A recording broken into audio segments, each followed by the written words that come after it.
We're just about ready to get started, so I just wanted to let you know this is part 2 of a series of 4 of the Millionaire Mind Teleshow with T. Harv Eker. This series was set up for everybody who bought 10 or more copies of Secrets of the Millionaire Mind and helped make it a publishing phenomenon. Secrets of the Millionaire Mind reached #1 on the New York Times bestseller list in its first week, along with 2 other national bestseller lists. And as we're coming up to 7 o'clock here, I'd like to ask everyone to join me in welcoming T. Harv Eker. Harv, I hope you're on the line. Welcome. No, I'm not on the line yet. Uh-oh. Well, I guess I should keep going. Hi, everybody. How you doing? Thanks so much, Paul. I really appreciate it. Welcome to the Millionaire Mind Teleshow. This is T. Harv Eker. I will be your host for the next 2.5 minutes because I got to go. I was really hungry, so I'm going to go grab some dinner, and then just relax. We're going to keep this one real short. Only kidding. Anyways, I'll be your host for the next hour. I want to thank you for your time. It's very special for me that you're willing to spend your time with me and with our special guest and learning from us, hopefully. If this is your first time, this is a bit of a unique format because, this isn't just a normal interview. We actually only examine the minds of rich people here. So we don't interview any slugs and any poor people, any middle-class people, and any almost rich people, and any almost millionaires. And basically, we say millionaires, but they got to be a heck of a lot more than millionaires to get on this show. But the thing is that we're not just examining their strategies for financial success, but the thinking behind it. And they're kind of co-hosting with me because, we're going to kind of talk together with their single goal of helping you think like a rich person, wealthy people think. Because that's where it all starts, isn't it? All right, let's get going here. Our guest, this is actually one of the first people I thought of when I designed this program, and I hope he's on. That would be really nice. If he's not, then I'll just kind of take over, anyways.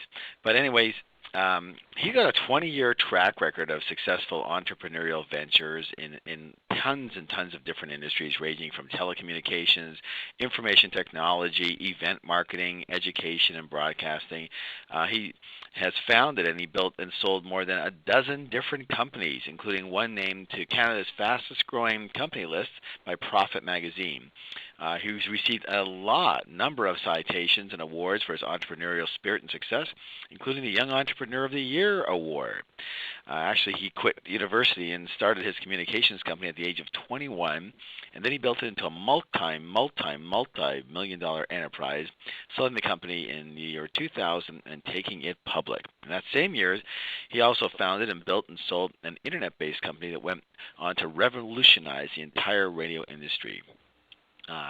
Having sold his companies for more than a couple of $1 million several times, Greg has gone on to co-found and sell a major event marketing company also. And then in 2001, he turned his attention to real estate and heavy duty in real estate. And his real estate firm now owns and manages a massive, massive, massive portfolio of residential and commercial real estate. So again, these are the pieces in place, but the result is the same. Greg Habstrid, how are you doing, Greg? I'm great, Harv. Can you hear me? I can hear you, Greg. Excellent. These are great accomplishments. Are you rich? Yeah. Let me answer that 2 ways. First of all, if we're talking about cash money, then yeah, I guess I definitely meet that. But when I talk about being rich, I think it's more in the mind, and that's really why I'm excited to be on this call, because I really want to get across that message that being rich isn't so much about money in the bank. That follows having a rich mind. So that is basically our premise here, and pretty well everyone on the call is going to understand that. Tell me, Greg, tell me a little bit about your background, where you came from, where you grew up, your family situation, brothers, sisters, parents, I think some jobs and businesses that you had. About a 3-minute version. Sure. Well, I born and raised in Calgary, Alberta, in Canada, and my parents were middle class. My dad worked for the city a little more than 30 years, and really did come from the perspective of that generation where money was scarce, it was tough to get, you had to work hard for it, and boy, did he go through the Depression at all? No, not that far back. But Okay, he was he was the child of a Depression era, so he was taught that money is scarce by his parents, and that you have to work really hard for it. And man, once you've got it, you gotta protect it, and you got to be really careful, and you can't be risky. And he always thought that the best way to go was, of course, the standard: go out, get a good job, and so. That's what I grew up in, and I can remember many times I went to school at the particular junior high school that I went to was close to some of the wealthier areas in the city, and I went there because it was a bilingual program, because I was in French bilingual program, and so I ended up going to school with a lot of kids that came from a lot of money, and they always had the latest labels and everything else, and I can remember for a few years just pining for the ability to go and spend $300 on a pair of jeans, and at the time it was such a foreign concept to me, and I felt almost second class. And I love my parents dearly, and certainly wouldn't trade them for anyone. But when I was young, I do remember a lot of that. That money is scarce and it doesn't grow on trees, and all debt is bad debt, no matter what you do. If you owe somebody money, that must be a bad thing. Mm-hmm. And some of the things that I learned young, at the time, there's a little lake that's not too far from here, about 90 minutes away, and it's sort of a summer cottage area. And my dad actually had 2 cottages up there, and he ended up selling them both and lost a bunch of money on them. And used to tell me, real estate is really risky, and it's hard to make money, and tenants are bad, and you're always going to get a tenant that's going to cause you trouble, because that's what happened to him. So a lot of the verbal conditioning that you had was around scarcity, risk aversion. You got to work hard, protect your money. It sounded very, very contained, basically. Not a very expansive type of mindset from your dad. What about your mom? What was she like? It's interesting. My dad tells me stories of when they first got married and were fairly young, and just as they were having me and my brother, and they owned. My dad bought a duplex, a side-by-side duplex, in an area of Calgary, and his plan was that they were going to live in one side and rent out the other. And of course, that property back then, I think he told me he paid $42,000 for it at the time. And now, because I know the market so well, it would sell probably in the range of about $425,000, $450,000 today. Mm-hmm. So we talk about that story, and he shakes his head looking back. But it's interesting because he wanted to rent the one side out and live in the other. But at the time, my mother refused to live in a duplex because she refused to have people know that she lived in a half duplex. And at the time, she was making the choice of what other people thought versus what was the smart thing to do. And how's that affected you in any way? I think to be quite honest, Harv, I almost feel guilty even making it sound like my parents did anything wrong, because I love them so dearly, and they tried so hard to pass on good values to me. And overall, I think they did a great job. Well, they're going to pass on what they passed on. They're going to pass on what they know. But the question is, what we're trying to get to is, see, everyone got a blueprint somehow. Me, you, and everybody on this call. The question is, what did we do with it, and how did we look at it, and in those files? And even though you have files that may be negative, what did you do with those files, and how did you look at it? So, your mom was definitely, one of the things was what other people thought. Did that affect you at all? Has that affected you at all? Would you say that that's one of the reasons that drove you to success? I would say so, because I didn't like the feeling of wanting and being powerless to do anything about it. And when I was young, that's sort of how I felt. When I saw other people having the things, enjoying things that I couldn't have, or at the time I felt I couldn't have. So really what that caused me to do was start to look for ways that I could actually go and generate my own money. Partly because my mom and dad didn't have a lot of extra money, and partly they just... You wanted those labels then, huh? That's right. So it basically sounded like a little bit like, there's still a little bit of the provingness. And again, this isn't bad.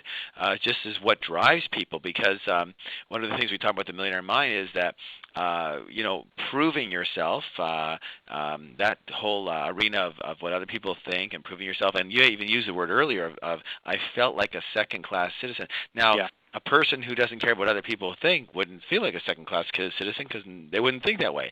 So it was very interesting because I had a lot of that proving going on myself, which we'll talk about in a minute. But literally, there's a lot of things that can drive people. But would you agree that you do need to be driven? Oh, absolutely. I think without the motivation, it'll never happen because there's so many times when you run into adversity. If you don't have a big enough why underlying what you're doing, I mean, you'll take the first route off the highway. I mean, that's human nature. And back then, my why was I want to feel like I'm as good as the rest of the people. Right. So in other words, what you were saying to our audience here is that, don't look at your situation and your motivation and whether it comes from fear or whether it comes from proving or whatever. You can still get rich either way. The only question is how happy will you be? So that's right. Especially along the way. So that's what we helped people learn is that don't discount what your rationale for your motivation. If you've got it, use it. Whatever it is for you, let it work for you.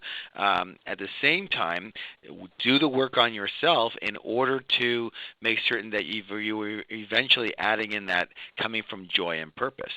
Absolutely. And back then, the motivation for me, like I say, was really to feel as good or equal or better and do what I wanted to do. And so what it motivated me to do at the time was actually start a couple of businesses while I was still in junior high. So the earliest one that I can recall that I would call a legitimate business was this was back in the early 80s when personal computers were just starting to come out, and what I came up with was this idea of a computer dating service for the junior high at Valentine's Day. So I talked to the school, got them to do it, and they basically what we did is handed out surveys to all the kids in the school, and everybody filled them out, and it was free to fill it out. And I took all those surveys and spent I slept about three hours the whole weekend between the Friday and the Monday. They filled them out on Friday, and then by Monday morning I had filled them up, put them all into this little computer program that I'd written. And basically what it did was went through and it took your survey and matched your answers against all the answers of all the opposite sex. And the idea was ultimately there was a list of the 10 top matches for you. So on Monday, I came back, and this was a fundraising thing for the school. So we came back, and we started selling the surveys. And, of course, everybody's curious who their matches are within the same school. And I split it 50-50 with the school. And I made several $100s at the time, and I just remember thinking, wow, this is unbelievable. You can just print money, make money out of magic. And that's really what whet my appetite for business, and so it started young. And so that's a good thing that hold on, you got to catch the phrases here because that's important. When you say, "Wow, like this is really simple," that this is really easy, you can make money like magic. So actually, looks like you went the opposite route of your dad, who constantly said, making money is hard. Making money is scarce. Now, if you would have bought into that, you would have never tried anything. But you went your own route. How many brothers and sisters do you have? I've got one older brother and no sisters. All right, so you're the second born. That's right. Oh, how perfect is this, Greg? Huh? You didn't know I was going to nail you on that, huh? Second born, you're the rebel. Of course, Daddy says keep it safe and money's scarce and money's hard. And then Greg goes in and say, forget that. Money's going to be the opposite of what you say, Dad. It's going to be easy.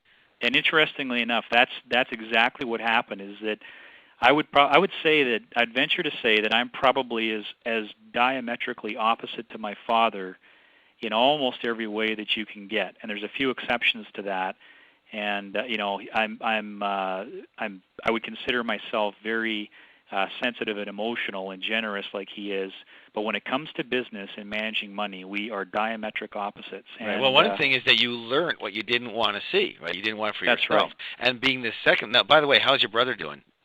You know what's interesting is I would say he's as entrepreneurial as I am. I mean, he's been doing the same thing a little bit longer, and his goal isn't to build it into a massive program or company like what I've done. But I would say he comes from similar ilk in that he's very entrepreneurial. He originally became a paramedic. And he wanted to be a doctor, and he was working so hard at an overnight job at one of the grocery stores that he slept into 3 of his finals. and got kicked out of medical school. So he Thank decided goodness to for that, become huh? so he became a paramedic instead, and ultimately started a school, and he now teaches students the mandatory programs to become a paramedic in Alberta, and competes with the big technology Institute of Technologies here. It's an interesting story, but yeah, for sure. So, again, yeah. not the kind of story you'd expect from my parents. Well, here's the thing, you're going to either go exactly the same or pretty well the opposite, and thank goodness you went the opposite. And again, you go back into looking at what you were conditioned for, what you were told. You're either going to buy into that or you're going to buy into the other way. And so everyone still has that right now. As long as, again, you've disassociated, guys, from knowing that the stuff that came inside you, that was installed in you, the blueprint basically, the information you got from your parents and everybody else, is just their information. And then you got to keep on reminding yourself, this is their information, their way of being, what they got from their parents probably, and the way it was at that point in time for them. It has nothing to do with you, really, other than the fact, like, let me ask you guys a question. What would happen if I came over to your house and it wasn't even Halloween, but I dressed you in some type of witch's costume? Well, you kind of have a laugh for the night. You go out, maybe knock on some doors, even if it's not Halloween. But what about the next day? Would you continue to wear the costume? Well, how about the next day? What about the day after that? No, you say, Harv, you put it on for one night, you gave it to me. I choose whether I wear the costume or not. I don't think it's appropriate all the time. And yet, when it comes to the way we think, the stuff that was installed in our mind, we kind of just bought it, hook, line, and sinker, go, this is the way life is, And literally, all it takes is a single 1 nanosecond switch of the mind that says, it's not like that at all. Like for you, you went from you have to work hard, you have to protect your money. Not that you don't, but money is very scarce, it was very hard, and you went and you had one experience, and you said, geez, that was all crap, and money's really easy. Now, let me ask you a question. With that experience, money's really easy, how has that, would you say that's a thought of yours, that's part of your blueprint, that you believe that, or you don't believe that? Oh, I would say absolutely. Now, through the experience that I've had, I would say that making money is very easy. In fact, it's one of the easiest parts of it. So tell me, what do you say to all the people out there who are struggling to, even make a living, let alone get their first 100 or 200,000 or $500,000 or $1 million? We're multi-millionaires. So what do you say to someone who's going, what do you mean money's easy? I struggle like crazy. Well, I know what makes it easy? It's hard to see the opportunities out there when you haven't tuned into being able to see them. But I guess the simple answer I would say is get over it. I mean, there's so many opportunities out there in the world just waiting. And one of the lessons that I learned fairly young was that there's three kind of, I guess I would say, golden rules that I live my life by. And we'll talk about them, a few of the other ones later. But the first one is that the world will deliver to you the amount of value you bring to it. And it's really that simple. That's why people say, well, I don't have time to get rich, or I don't have time to go find opportunities. It's not that you don't have time. Everybody's given the same 24 hours. It's just that you choose your priorities in a different way. And I think it's just a simple way to look at the world. But the example I give is that if I were to take the most loved person in your life right now, the person that you love and cherish the most, and I were to put them and hang them over a cliff, right here behind my house here, and I were to hang them off a cliff and called you and told you that if within 24 hours you didn't come to get them, that they would fall and die, would you come and would you do everything you possibly could to save them? And of course the answer is yes. So in other words, you have the choice to do whatever you want if it's important enough. Yeah, that's a good point. I believe most people on the phone have taken Enlightened Warrior training. We talk about an example very similar to that. And, that leads to the commitment. It leads to the whatever it takes. Now, a lot of people's whatever it takes isn't very whatever. It's like, well, whatever when I have time, and whatever if I got to stay around the city, and whatever I got my kids that I got to. It's not a whatever. It's whatever's convenient, okay? But to certain levels. So literally, as you say, say, like that, and what we say there is the intensity. What kind of intensity would we work with? What kind of speed would you run with? What kind of, what kind of team would you put together right away? Again, same thing. If you had to become a millionaire in a year, or you get shot, what would you do? Well, hey, guess what? I bet my money that everybody on this line would become a millionaire in 1 year. I'll say it again, in 1 year, if your life depended on it. But the point is that most people's lives don't depend on it according to them. Now, I'll tell you what. For me, my life depended on it because it was so important to me. The commitment was so there for whatever reason it was. And for me, it was a proving thing, too, for a long time, because I wanted to prove that to my parents that I wasn't going to be a bum. You see, when I left school after the first year of college, I remember sitting there on a Friday night dinner with my parents and my sister and everything. And I came and I said, hey, I have an announcement. And they said, well, what is it? I said, I'm going to take a year off. And it was like, I was waiting for them to go, oh, Ray, really? Where are you going? Yeah. How naive and stupid was I, right? It's like they looked at me like death warmed over, and they said, what? I said, yeah, I finished my first year of college. I'm going to take a year off, do some traveling, see the world a little bit. I got my whole lifetime to work. You know the story. And I'm still taking a year off. Well, and I lived through that, too, the same way, Harv. I mean, you can imagine, my dad is an accountant. And he had the same job for over 30 years, and I mean he did well with it and ended up with a great pension. But we all know those stories aren't around anymore. I mean, that doesn't happen anymore. You can't go and get a job today for 30 years and expect that you're going to get taken care of. So you can imagine the look in his eye when over the dinner table that night, after I decided I was going to leave I was in the university for 3 years, only a year away from having a commerce degree. I looked at him and said, Dad, I got something exciting to tell you.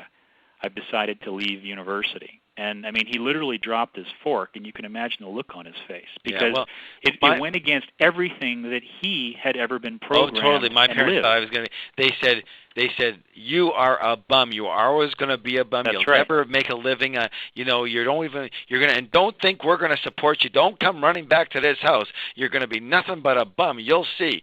And they didn't never let off. I mean, I can't tell you. It wasn't like a 1 minute thing. They were screaming at me the entire night. It was like, I have to get out of there. And so, it ingrained in me so deeply that I said, I'll show you. I'll show you. I'll show you. I'm not going to be a bum. And I just, not only did I want to get rich, I wanted to get rich fast, quickly. Yeah. And then one time I journaled about that. I go, what's the hurry? Because, it wasn't very elegant. I was trying so hard, like a chicken with my head cut off, and yet I was trying everything, which is not a good move. You've got to, here's one thing for everybody, you've got to focus. You've got to learn something, focus on it, and build it, okay? But I didn't do that. I had like 4 or 5 businesses at once. Even when I started a business, I'd add. By then, the first business was screwy. So, focus is critical. But literally, I wanted to make it fast. And one day I journaled about this in a class with somebody. In fact, who I was working with? I was working with Robert Kiyosaki. Yeah.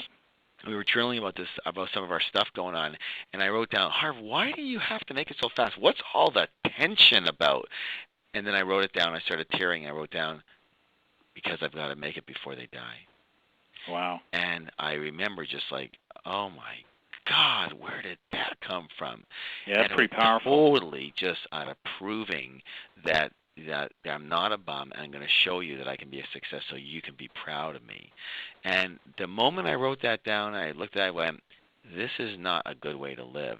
If I'm going to make it, I'm going to make it because of what I want and what I need in my life. And if they enjoy that and if they can be proud of me, that's great. But I've got to, get the stress out here, because a lot of people, they're in total stress, and it's like it eats them up from the inside. And so, you've got to do whatever it takes, but you can do it with a smile, and you don't have to prove anything to anyone, including yourself, but just take the actions and do what you need to do.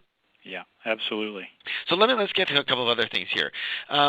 So tell me, what would you say was the biggest turning point in your life thinking-wise again? Wow, that's a good question. I think for me it was a little bit more of a progression, going through school, making some of the, starting that first business and realizing, wow, this is great, but still at the time being resistant to the fact that I could just go out and make money and print money, and because of all the programming that I had at home.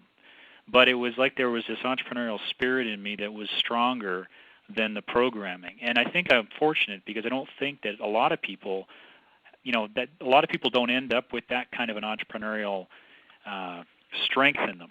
And the thing I have to say about it that's ironic is that had my dad not been the way he was and been protective of capital and very safe those many years, he ended up providing the financing capital for the one of the big businesses that I ended up building and selling. And if it weren't for that, I mean, if he was out there and kind of a gambler investor and didn't watch his money and didn't have the money, I certainly wouldn't be where I am now. Well, I don't know about that. You'd have a $420,000 house instead of a $42,000 house type of thing, right? Yeah, well, that might be true. Yeah, you got to have that balance going. So let me ask you this then. What specific kinds, again, what do you think makes you different than most other people who are not doing as well financially? What kind of thoughts run through your head that you believe make you a financial success? Like the kind of thoughts you have on a daily basis as things are in front of you. What are those thoughts? Give us a couple of thoughts that consistently run through your head as during the day as you are doing your business that you believe say, this is why I'm successful because I think this way. What is it? Yeah. Well, like I was saying before, there's three things. I don't even have to think about it, Harv, because there's three things that are constantly in my mind as it relates to wealth and growth and having a spectacular life. And number one is accountability. I would say that if I had to boil down my success to one thing that I could tell people that's the secret, I would say that it's accountability, and that means taking responsibility for anything good or bad that happens in my life, because I'm a very strong believer that you make your own luck, and that luck is the intersection of opportunity and preparedness. And one of the things that I hear in people's language all the time, and it absolutely drives me crazy, is when something happens and they're either unwilling or unable to accept accountability for it, even though they should be. And that just drives me absolutely constantly crazy. Looking at the outer world versus what their arena is. Guys, remember this. We talk about accountability, of course, in a lot of our programming and in a book even. And so it's you want to remind yourself 1,000 times. If you could do it every single day about these principles, it would be helpful for sure. But realize again, every moment, not every day, every moment of every day, you are creating that moment. You're creating it by A, what you put out to the world, and B, how you respond to what the world gives back to you. So remember this. One is what you put out to the world is what the kind of energy you're putting out is the kind of energy you're going to get back. And number two, the way you respond to any energy that's coming your way will determine that energy that goes out again. So it's this cycle. And again, those of you who've done our wizard training, you know that it's all about the energy you're putting out into the world. And you have different kinds of energy you're putting out. But a lot of it has to do with your thoughts, your feeling energy, and your action energy. So three energies again: thought energy, feeling energy, action energies. Those are three things that you have complete control of. And these are like your soldiers going out into the universe, into the quantum wave, and bringing back either good stuff or crappy stuff. And every moment, it takes a while for it to come sometimes, but every moment you are doing any thinking, feeling, or actions, you are putting energy into the universe, and I promise you that will be reflected back to you. Does that make any sense at all? Well, Harv, I totally agree with you. And like I say, these aren't things that I have written down somewhere that I go to once a month when I'm reviewing goals, or even when I'm looking at my daily goal list and to-dos. I don't look at it and say, oh, geez, yeah, what today do I need to be accountable for, or what happened yesterday that I need to think about? It just, for me, it's just second nature now. I mean, before words come out of my mouth in terms of dealing with an issue or a problem or something gone wrong, the first thought through my head is, what part did I play in this, and what can I do about it? I mean, that's literally what goes through my head when I'm dealing with a problem. You got a second one, right? Yeah, so the accountability, I would say, above all else, is probably the first thing that has led me here so far. The second thing would be the concept of focus. I'm very, very focused on when I'm doing something, I'm focused on it. When I'm learning something, I'm very focused on it. And focus is, and you alluded to it earlier, focus is tremendously important. And that kind of this is all common sense, I guess. It's not rocket science. But for me, when I finally realized that trying to run 15 businesses all at the same time doesn't work, I finally figured out, you know what, I got to pick one pony, train it well, and it'll win some races. And that's really that's the second part of why I think that is a huge concept, because everybody needs to hear this again. Focus, focus, focus. Remember, real estate's location, location, location. With success in everything, it's focus, focus, focus. Can you imagine Tiger Woods being where he is today if he spent, a tenth of his time golfing, a tenth of his time bowling, a tenth of his time playing football? No. Okay, the guy played golf every living breath. Okay, that's why he's that good, all right? He focused. Now, I got to tell quickly the story about what happened for me. I was living in Fort Lauderdale, Florida. I was in a business, a small business. I was in the jewelry business, actually, and selling certain lines of jewelry to retail stores. So I was doing okay. I wasn't doing any great shakes. I was still broke at the time, basically. I was making maybe $700-800 a week, not that much. And a guy comes up to me, he says, hey, you know what, you're saying you're going around to these stores and everything. En route, why don't you take these hats? Because these hats have nothing to do, they won't conflict with your jewelry. You're already on the road. Take these hats, they're kind of like really cool novelty hats, and sell them to the variety stores, the gift shops, and stuff like that. Take on this line. You'll make yourself double the money. I said, you know what? 2 + 2 = 4. You're right. I'll do it. I took on the hats. Then about a week later, another guy came up to me. He had different kinds of T-shirts, a new T-shirt lines. They were kind of competed with Hanes. They were kind of an upscale type of thing. He says, well, you're on the road already. Take that. Yeah, I told him I got hats. I got jewelry. He says, take these with you. You go by this store, you go, oh, yeah. So I took those with us. And then finally, I ended up with something called Gravity Guidance Boots, Greg, the ones that American Gigolo, remember the guy, Richard Gere, upside down. And thank God that one led me to my fitness business in the end. But I took that on.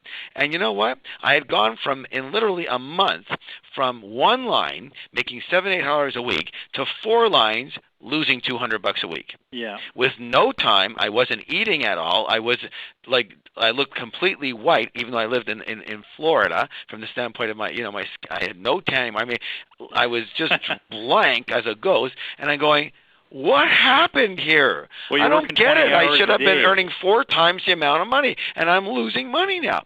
And you're only losing $20 on each deal, but you'll make it up in the volume. Right? That's right. Yeah. So exactly the point we want to stress to everybody here. Greg and I are telling you about probably could be the most important point you've ever got, and that is focus, focus, focus. Because what I did, my thinking, my broke thinking was saying, security. If this other one doesn't work out that well, at least I've got this other thing in my back pocket that I can go to. You know what I'm saying?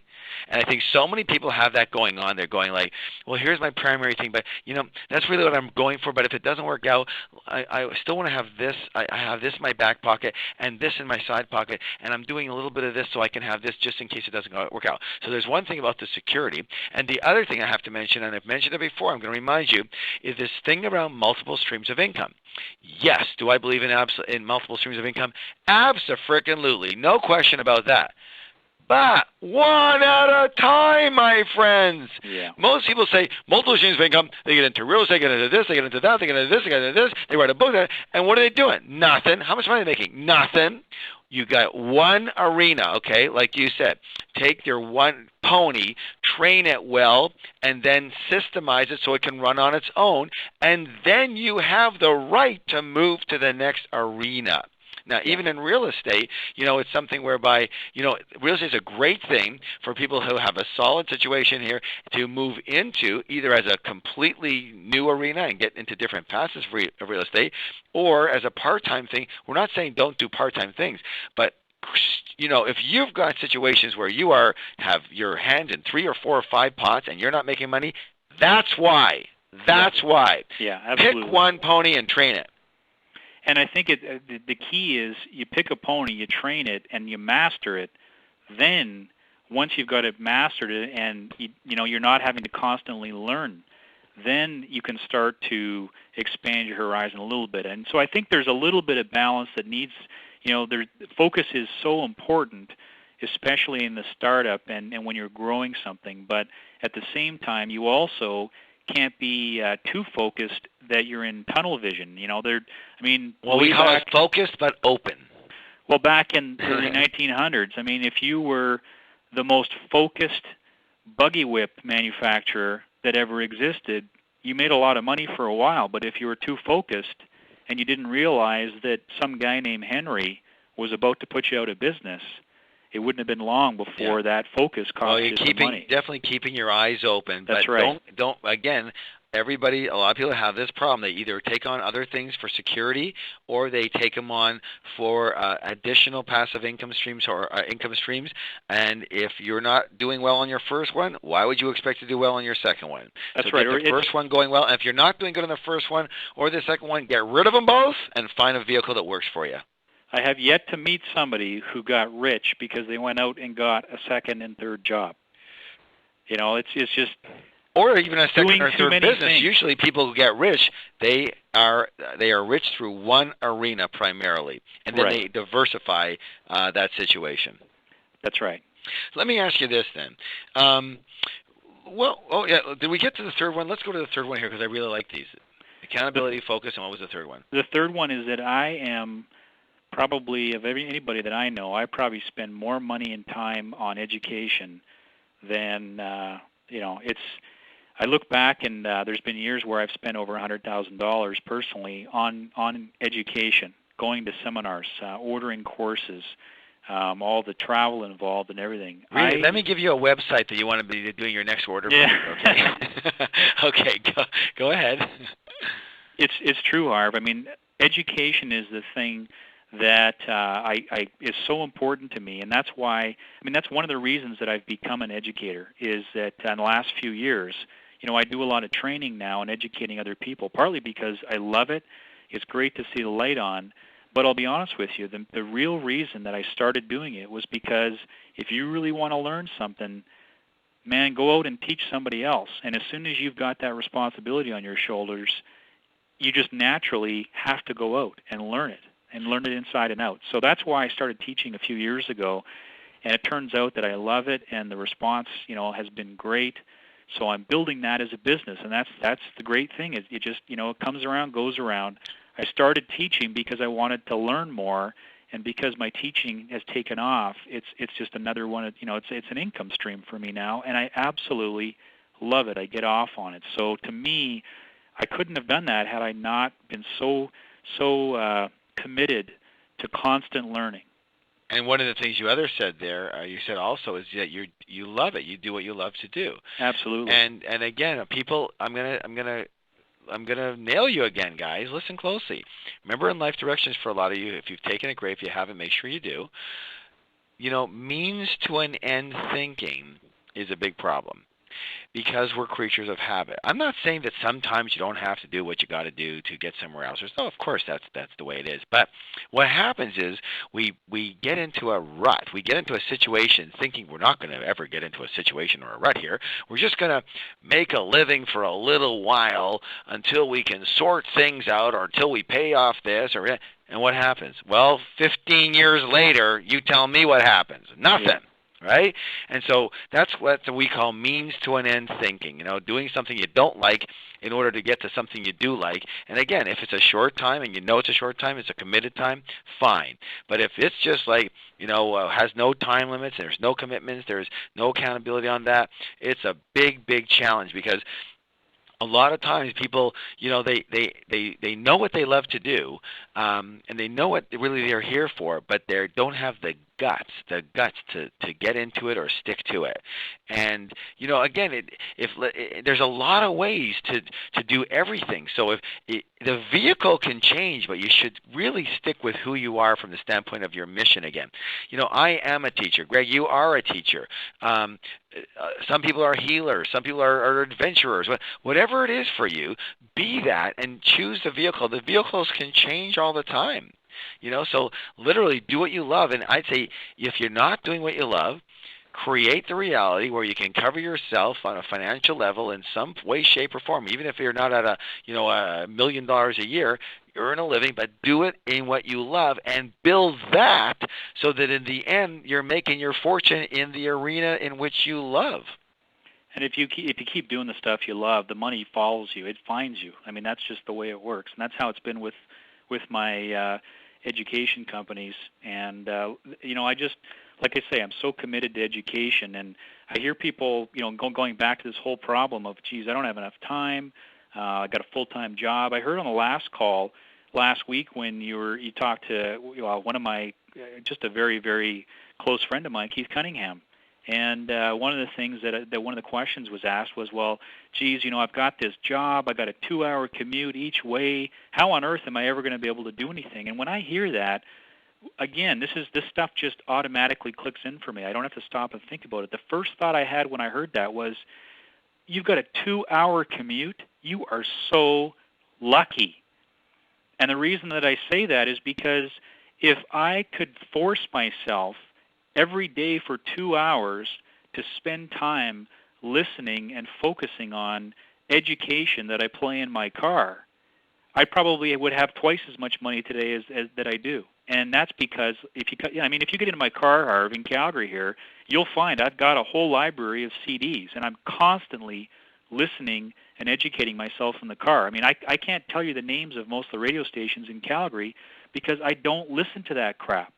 I listen to stuff that's building my brain, feeding my knowledge, and I subscribe to a whole bunch of different educational newsletters that come on audio. So yeah, I agree 100%, and a lot of people on the call, most of them are into education too. It's just, absolutely, guys, listen up. You got to take it to another level, a whole other level. When I sold my company, my fitness company, one of the reasons I'm able to do what I do right now is because, did you know that I took a year and a half off before moving down to San Diego?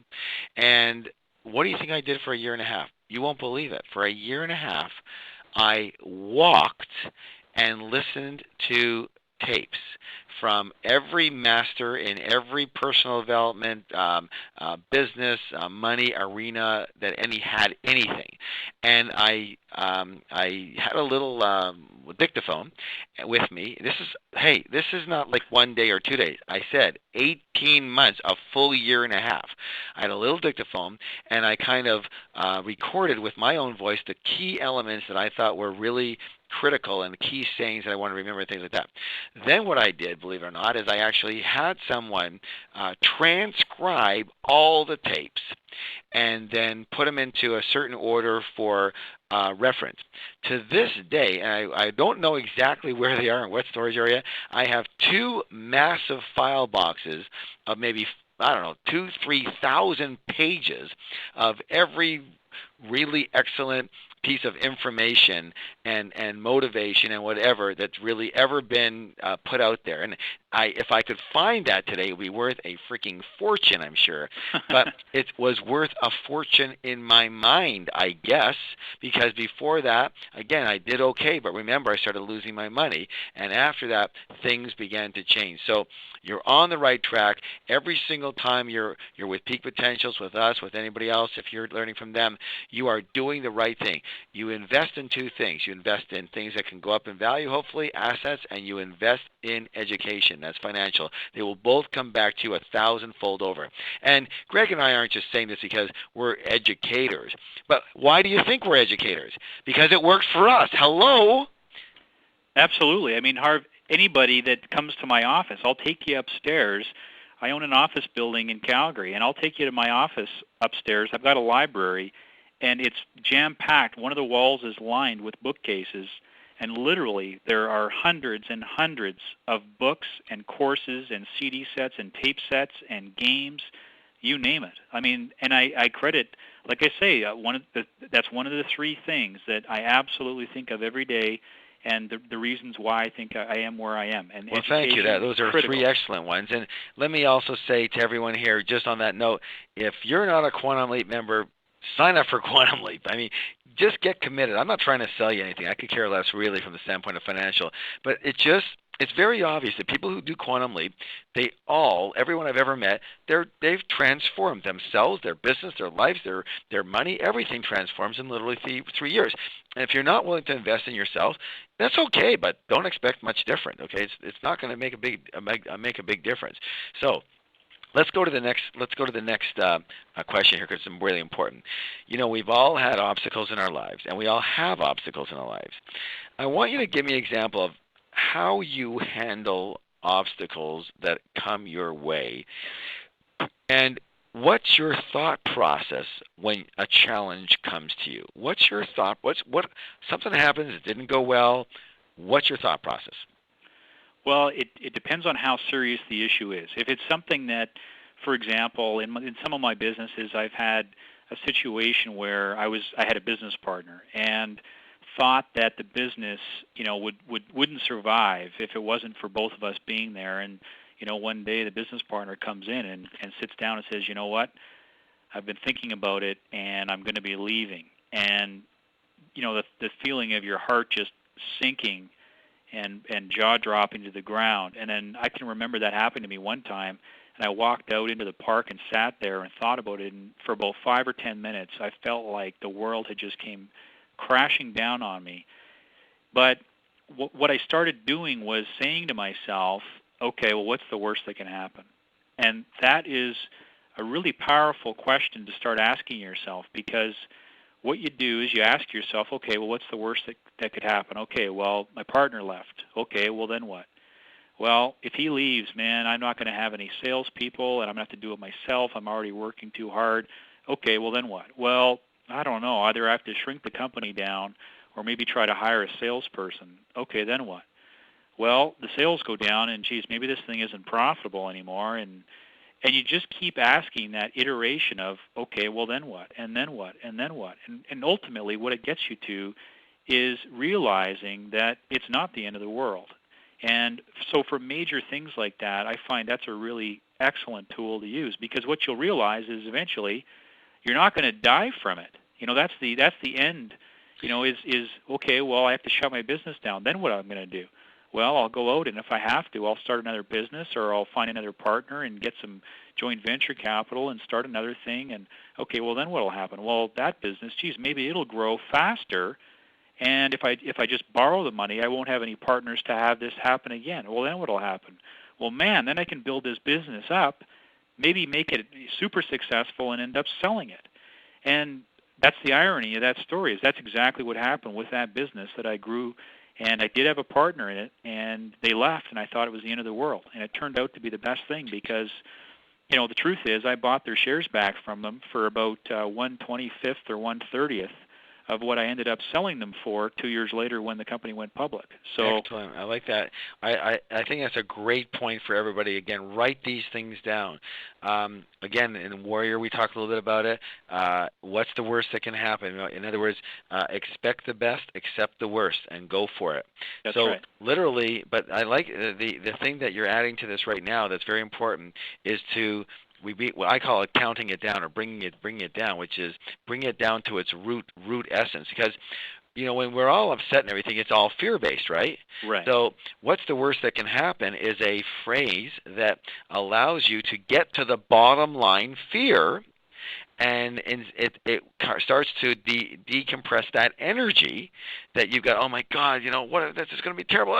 And then you go, okay, well, what's the worst that can happen? Well, like you said, this or that can happen. Well, then what do I do? And what it does is that those questions move you eventually to action. That's right. So you start off with your fear, which is a really, really negative energy, and then by the end of that questioning, what's the worst that can happen, and then what, and then what, and then what, and then what, and then what, eventually, especially if you've trained with us at all, you're gonna know how to bounce back. You're gonna come to an action. And I think it's very, very, very important to do that. Thanks for that, Greg. I really appreciate you bringing that up. All right, let me ask you this question.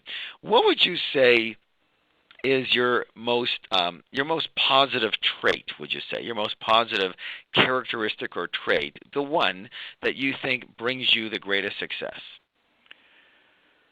Well, that's another good question. Man, these are hard questions, Harv. I didn't think I was going to have to do too much thinking on this. Well, don't. Just kind of spit it out. What I would say the answer that jumps to my mind is probably vision, in that I feel like I've got a talent for being able to identify underserved or untapped opportunities in the market. And it goes back to my constant thinking about things from a perspective of what value do I bring to the marketplace. And it's like I said before, the difference between the guy when I walk into a fast food store and order a burger, the difference between that person and the person who, I pay $500 to get legal advice from, or the difference between me. Everybody's got the same amount of time.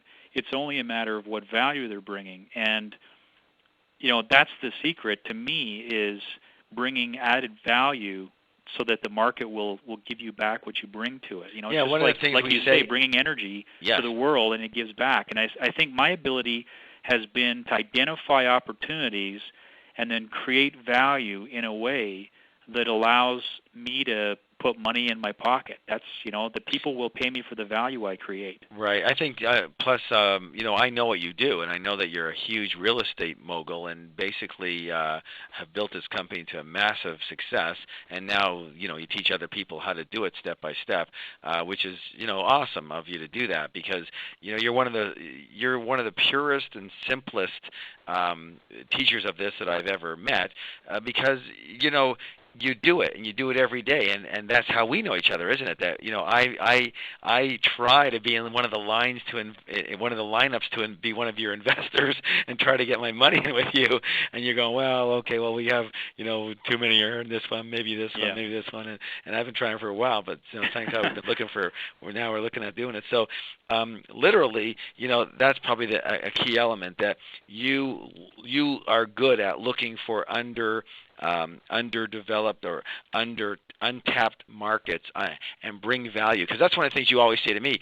It's because guys, you don't know this, but I use Greg as my real estate consultant, and so everywhere I'm looking at buying, whether it's Florida or Texas or Hawaii or Calgary or Vancouver, I always call Greg and go, Greg, what do you think about this? And here's his famous words: Harv, you're buying retail. I'm going, okay, well, thanks a lot. And then, so it's always like, don't buy retail. Yes, can it go up? Yeah, but if you can buy wholesale and sell it for more than, and then that goes up, you're going to multiply your money by 20 times. But so Greg's learned some amazing systems in finding wholesale situations in retail markets, and I think that's really what you're talking about, is bringing value to that arena. I think that's a hot thing. Let me ask you this then. Is money important to you? And if so, why? Is it the money? Is it the sex? What's important to you? Did I say the sex or the success? I did say the sex, didn't I? Freudian slip. Yes, I guess so. Anyway. Is money important? Absolutely.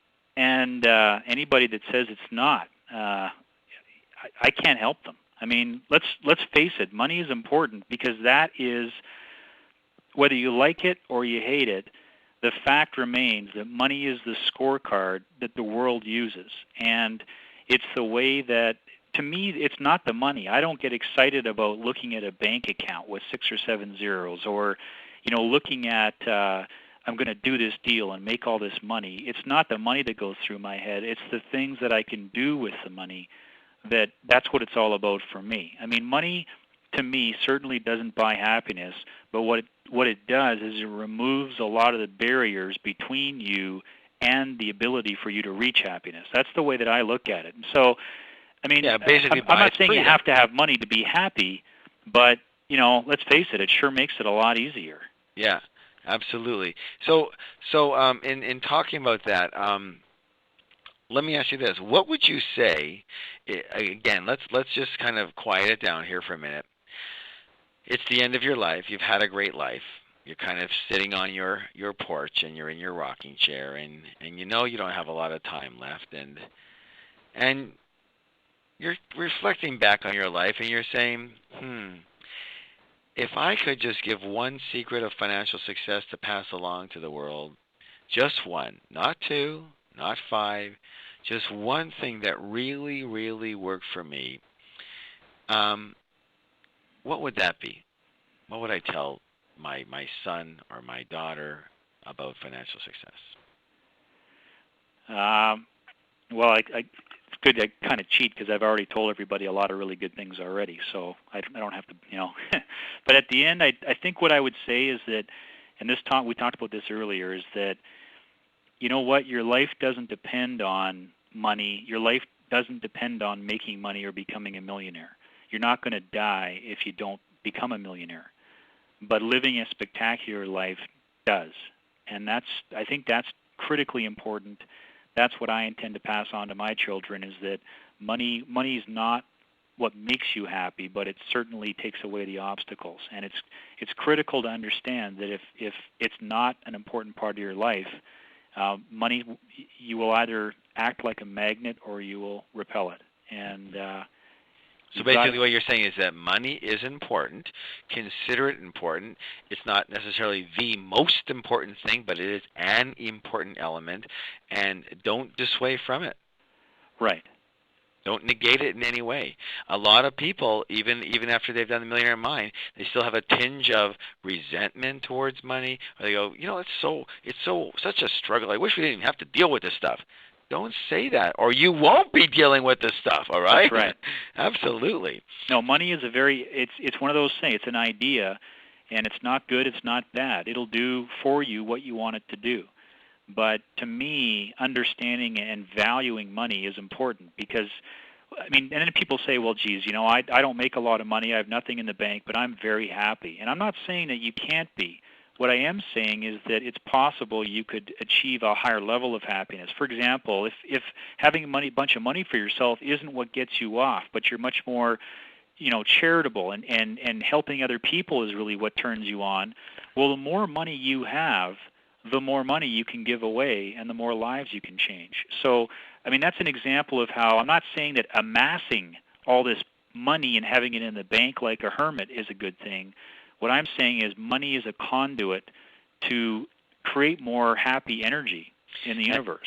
And you know what? I agree with that, and thank you for that. And here's the thing, that I want everybody, I'm going to reiterate something I've talked to you about before many, many times, and that is the power of your intention, okay? So what I want you to do is I want you to look at, and I'm going to ask you to write this down for a moment. I want you to write down what was a really, really successful situation for you in your life, a